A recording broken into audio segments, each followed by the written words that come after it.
Hi dears, welcome back to Variety Recipes. വളരെ easy ആയിട്ട് ഉണ്ടാക്കാൻ പറ്റിയ ഒരു റൈസിൻ്റെ റെസിപ്പിയാണ് ഇന്ന് നിങ്ങൾക്ക് ഷെയർ ചെയ്യാൻ പോകുന്നത്.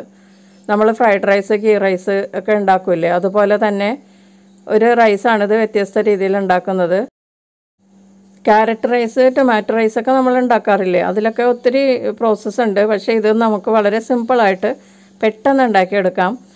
നമുക്കിത് ചിക്കൻ കറിയുടെ കൂടെയോ അതുപോലെ വെജിറ്റബിൾ കുറുമയുടെ കൂടെയൊക്കെ കഴിക്കാൻ പറ്റിയ ഒരു റൈസാണിത്. വളരെ വേഗത്തിൽ ഉണ്ടാക്കിയെടുക്കാൻ പറ്റും, അതാണ് ഇതിൻ്റെ പ്രത്യേകത. ഒരു 3 ഇൻഗ്രീഡിയൻസിൻ്റെ ആവശ്യം മാത്രമേ ഉള്ളൂ. ഞാൻ ഇന്ന് ഉണ്ടാക്കാൻ പോകുന്നത് കൊതിപ്പിക്കുന്ന മണമുള്ള ഗാർലിക് റൈസാണ് ഞാനിന്ന് ഉണ്ടാക്കുന്നത് കേട്ടോ. വളരെ നല്ല ടേസ്റ്റായിട്ടുള്ള ഒരു റൈസാണിത്. അപ്പോൾ ഇതെങ്ങനെയാണ് ഉണ്ടാക്കുന്നതെന്ന് നമുക്ക് നോക്കാം. 1 കപ്പ് ബസ്മതി റൈസാണ് ഞാൻ എടുത്തിരിക്കുന്നത്. കൈമ റൈസിലും ഇത് ചെയ്യാം കേട്ടോ. ഇതൊരു ബൗളിലേക്ക് ഇട്ടിട്ട് വെള്ളം ഒഴിച്ച് 20 മിനിറ്റ് കുതിർത്താൻ വെക്കണം. വെള്ളം ഒഴിച്ചതിന് ശേഷം 5 മിനിറ്റ് കഴിയുമ്പോഴേക്കും നമ്മളിത് നന്നായിട്ടൊന്ന് കൈകൊണ്ട് തിരുമ്മി കഴുകിയെടുക്കണം. 5 മിനിറ്റ് കുതിർത്തതിന് ശേഷം കഴുകിയാൽ അരിയുടെ പുറത്തുള്ള അഴുക്കൊക്കെ നന്നായിട്ട് പോകും. അതൊന്ന് പതുക്കെ കുതിർന്നിട്ടുണ്ടാകും. അപ്പോൾ മരുന്നടിച്ചതും അതിൻ്റെ പുറത്തുള്ള പൊടിയൊക്കെ പറ്റിയിരിക്കുന്നതൊക്കെ പെട്ടെന്ന് നന്നായിട്ട് ഇളകി പോകാൻ വേണ്ടിയിട്ടാണ് 5 മിനിറ്റിന് ശേഷം കഴുകാൻ പറഞ്ഞത്. അതിനുശേഷം ഒരു 15 മിനിറ്റ് കുതിർത്തിയിട്ട് വേണം വേവിച്ചെടുക്കാൻ. ഞാൻ ഹോൾ സ്പൈസസ്, അതായത് പട്ട, കറിയാമ്പ്, ഏലക്കൊക്കെ ഇട്ടിട്ടാണ് വേവിച്ചെടുക്കുന്നത് കേട്ടോ വെള്ളത്തിൽ. എന്നിട്ട് ഉപ്പിട്ട് വേവിച്ചിട്ട് ഊറ്റിയെടുക്കണം. ഇനി നമുക്കിതിലേക്ക് ചേർക്കാനുള്ള ഇൻഗ്രീഡിയൻസ് ഒന്ന് ഒരുക്കിയെടുക്കാം. അതിനുവേണ്ടി ഞാനൊരു മീഡിയം സവാള കട്ട് ചെയ്ത് വെച്ചിരിക്കുന്നതാണ്. ഇത് നന്നായിട്ടൊന്ന് ചെറുതായിട്ട് ചോപ്പ് ചെയ്യണം. കട്ട് ചെയ്തിട്ട് വീണ്ടും അത് ചെറുതായിട്ട് ചോപ്പ് ചെയ്തെടുത്താൽ മതിയാകും. കൂടുതൽ അങ്ങോട്ട് പൊടി പോലെ ആകണ്ട, ഏകദേശം ഒരു 1/4 ഇഞ്ച് കട്ടിയിൽ അരിഞ്ഞെടുക്കണം. എന്നിട്ട് നമുക്കിതൊരു പാത്രത്തിലേക്ക് മാറ്റി വയ്ക്കാം.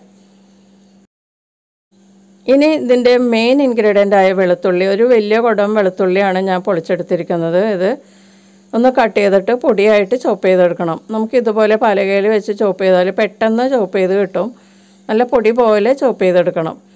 എന്നിട്ട് നമുക്കിതൊരു ബൗളിലോട്ട് മാറ്റി വയ്ക്കാം. പിന്നെ വേണ്ടത് വളരെ കുറച്ച് ഇൻഗ്രീഡിയൻസ് ആണ്. ഒരു പച്ചമുളക്, കുറച്ച് കോറിയാൻഡർ ലീവ്സും വേണം. അത് നമുക്ക് പ്രോസസ്സിലൂടെ ചേർക്കാം. അപ്പോൾ നമുക്ക് പാൻ ചൂടാക്കി പ്രോസസ്സിലോട്ട് പോകാം.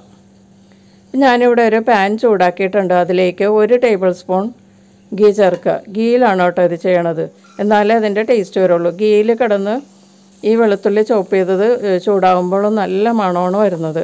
ചോറിനും ആ മണം തന്നെയായിരിക്കും നമ്മൾ കുക്ക് ചെയ്ത് കഴിയുമ്പോഴേക്കും. അപ്പോൾ ഈ ഗീയിലിട്ട് ഈ ചോപ്പ് ചെയ്ത ഗാർലിക്ക് ഏകദേശം ഒരു ലൈറ്റ് യെല്ലോ കളർ ആകുമ്പോഴേക്കും അതിലേക്ക് ചോപ്പ് ചെയ്ത സവാള ചേർത്ത് കൊടുക്കാം. പിന്നെ ഇതിലേക്ക് ഞാനൊരു ചെറിയ പച്ചമുളക് ചോപ്പ് ചെയ്തത് അതും ചേർക്കുന്നുണ്ട്. നേരിയ ഒരു എരിവിന് വേണ്ടിയിട്ടും പിന്നെ ഒരു ടേസ്റ്റിന് വേണ്ടിയിട്ടുമാണ് ചേർക്കുന്നത്. എന്നിട്ടിത് നന്നായിട്ട് കളർ ചേഞ്ച് ആവുന്നത് വരെ വഴറ്റി കൊടുക്കുക. സവാളയൊക്കെ അതൊരു ലൈറ്റ് യെല്ലോ കളർ ആകുമ്പോഴേക്കും നമ്മൾ വേവിച്ച് വെച്ചിരിക്കുന്ന റൈസ് ചേർത്ത് കൊടുക്കുക. 1 കപ്പ് റൈസ് വേവിച്ചതാണിത്. 20 മിനിറ്റ് കഴിഞ്ഞതിന് ശേഷം ഞാൻ പട്ട, കറിയാമ്പ്, ഏലക്കായൊക്കെ ചേർത്തിട്ടാണ് വെള്ളത്തിലിട്ട് വേവിച്ച് വെള്ളം ഊറ്റി കളഞ്ഞിട്ടെടുത്തതാണ്. അത് ഈ മസാലയുമായിട്ട് നന്നായിട്ട് മിക്സ് ചെയ്യുക. അതായത് സവാളയും വെളുത്തുള്ളിയും മുരിഞ്ഞ ഇതിലേക്കിട്ട് നന്നായിട്ട് ഒന്ന് വഴറ്റി കൊടുക്കുക. ഒരു 2-3 മിനിറ്റ് ഇതുപോലെ ഒന്ന് വഴറ്റി കൊടുക്കുക. ചോറൊക്കെ ഒന്ന് ചൂടായി വരണ സമയം വരെ ഒന്ന് മിക്സ് ചെയ്ത് വഴറ്റി കൊടുക്കുക.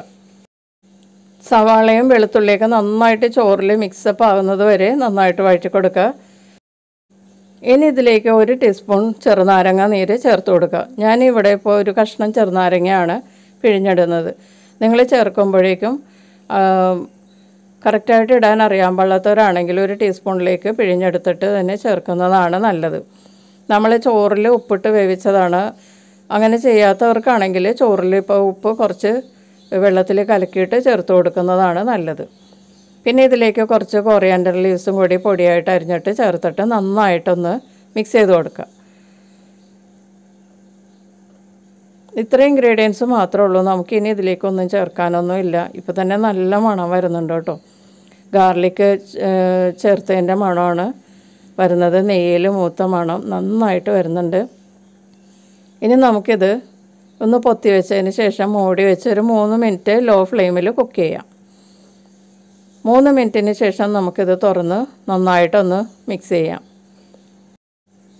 ഗാർലിക്കിൻ്റെയൊക്കെ നല്ല മണം വരുന്നുണ്ട് കേട്ടോ. നമ്മൾ ആദ്യമേ ഗാർലിക്ക് മൂപ്പിക്കുമ്പോഴേക്കും കരിഞ്ഞു പോകാതെ നോക്കണം, അല്ലെങ്കിൽ സവാളയുടെ ഒപ്പം കിടന്ന് അത് കൂടുതൽ മുരിഞ്ഞാൽ വല്ലാത്ത ടേസ്റ്റ് ആയിരിക്കും. ഇപ്പോൾ എല്ലാം കറക്റ്റാണ്. ഞാനിപ്പോൾ ചെയ്തതുപോലെ നിങ്ങൾ ചെയ്യുകയാണെങ്കിൽ നല്ല ടേസ്റ്റായിട്ടുള്ള ഗാർലിക് റൈസ് നിങ്ങൾക്ക് കഴിക്കാൻ പറ്റും. നമുക്കിതൊരു സെർവിങ് പ്ലേറ്റിലോട്ട് മാറ്റാം. അപ്പോൾ വളരെ സ്വാദിഷ്ടമായിട്ടുള്ള ഗാർലിക് റൈസ് റെഡി ആയിട്ടുണ്ട്. ഇത് ചിക്കൻ കറിയുടെ കൂടെയും മട്ടൺ, ബീഫ് ഇതിൻ്റെയൊക്കെ കൂടെ കഴിക്കാവുന്നതാണ്. നിങ്ങളുടെ ടേസ്റ്റ് അനുസരിച്ച് എന്തിൻ്റെ കൂടെ വേണമെങ്കിലും കഴിക്കാം കേട്ടോ. പിന്നെ വെജിറ്റേറിയൻസ് ആണെങ്കിൽ വെജിറ്റബിൾ കുറുമയുടെ കൂടെയൊക്കെ കഴിക്കാവുന്നതാണ്, അല്ലെങ്കിൽ റൈത്തയുടെ കൂടെയും കഴിക്കാം കേട്ടോ. വളരെ സിമ്പിളായിട്ട് നമുക്കിത് ഉണ്ടാക്കാൻ പറ്റും എന്നിപ്പോൾ മനസ്സിലായില്ലേ? അപ്പോൾ എല്ലാവരും ഈ ഗാർലിക് റൈസ് ഈ വീക്കെൻഡിൽ ഉണ്ടാക്കി കഴിക്കാം കേട്ടോ. സൺഡേയ്സൊക്കെ എന്തെങ്കിലും ഒരു സ്പെഷ്യൽ വേണ്ടേ? അപ്പോൾ എല്ലാവരും ട്രൈ ചെയ്ത് നിങ്ങളുടെ അഭിപ്രായങ്ങളൊക്കെ അറിയിക്കുക. നമുക്ക് വീണ്ടും മറ്റൊരു റെസിപ്പിയിൽ കാണാം. Thank you.